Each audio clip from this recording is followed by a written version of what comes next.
I moved to this neighborhood for the same reason anyone else does. I wanted a safe place for my son to grow up, a yard big enough for a soccer goal, and a quiet street where I didn't have to worry about the chaos I see every day at work. I've spent 20 years as a U.S. Marshal. I've seen the worst parts of humanity, tracked fugitives through the darkest corners of the country, and looked into the eyes of men who had long ago traded their souls for a moment of power. When I took off the badge at the end of the day, I wanted to be just a father. I kept my profession quiet. Not because I was ashamed, but because I wanted my home to be a sanctuary, a place where the darkness of my job couldn't reach.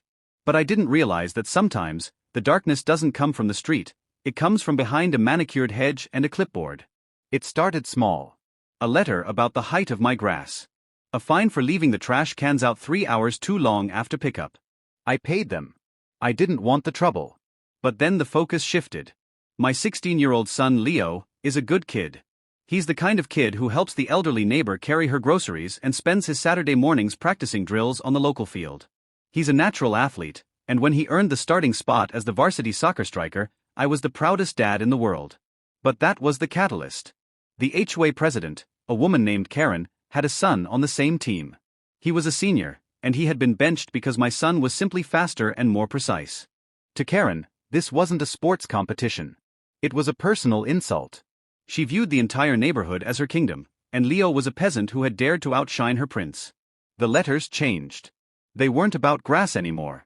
They were about Leo. Fabricated complaints about him loitering on the sidewalk. Accusations of aggressive behavior while walking home from practice. I knew they were lies. I've spent my life reading people, and I could see the resentment in Karen's eyes every time we crossed paths. I sent a formal response, written with the precision of someone who knows the law inside and out. I told her the HOA had no authority over my son's movements and warned her that her harassment was bordering on stalking. I thought that would end it. I thought a firm, legal boundary would make her back off. I was wrong. Some people don't see boundaries as a stop sign, they see them as a challenge to their ego. Everything came to a head on a Thursday afternoon. I was in my home office when I heard a commotion outside. It wasn't the sound of kids playing. It was the sound of gravel being kicked up and a voice crying out in genuine raw terror. I ran to the front window and felt my blood turn to ice. 2 men in full tactical gear, vests that said HOA cop in big bold white letters, were dragging Leo down my own driveway. They had him by the arms, his feet scuffing against the gravel as he struggled. He wasn't fighting them in a way that looked aggressive, he looked like a terrified animal trying to understand why it was being hunted.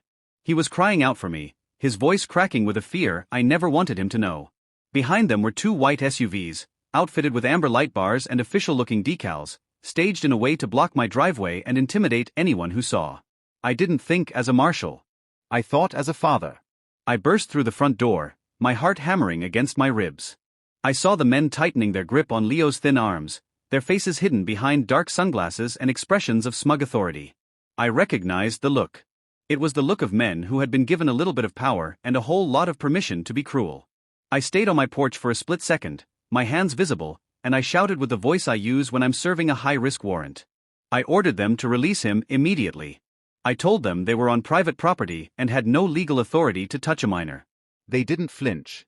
One of them, a thick-necked man with a sneer, looked at me and said they were detaining a suspect for repeated violations and disorderly conduct. He said they were taking him to the processing center at the community clubhouse. It was a kidnapping happening in broad daylight under the guise of fake authority. I told them again, my voice lower now, more dangerous. I told them I was armed and that they were committing a felony. They ignored me. They started dragging him faster toward the SUV, Leo's knees hitting the ground, his face pale with shock. They weren't stopping. They were taking my son. In my line of work, you learn about the ODA loop: observe, orient, decide, act. It happens in milliseconds. I observed the tactical vests, the lack of real law enforcement credentials, the aggressive stance, and the fact that they were moving a minor into a vehicle against his will. I oriented to the fact that these were not officers, they were mercenaries hired by a madwoman.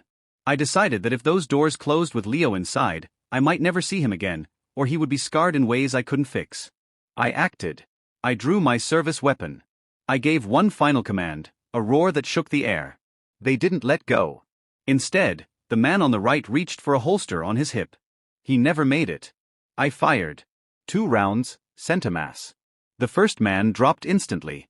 The second man, the one with the sneer, tried to dive for cover, But I moved with a speed born of 20 years of training. I didn't want to kill the second one. I wanted answers.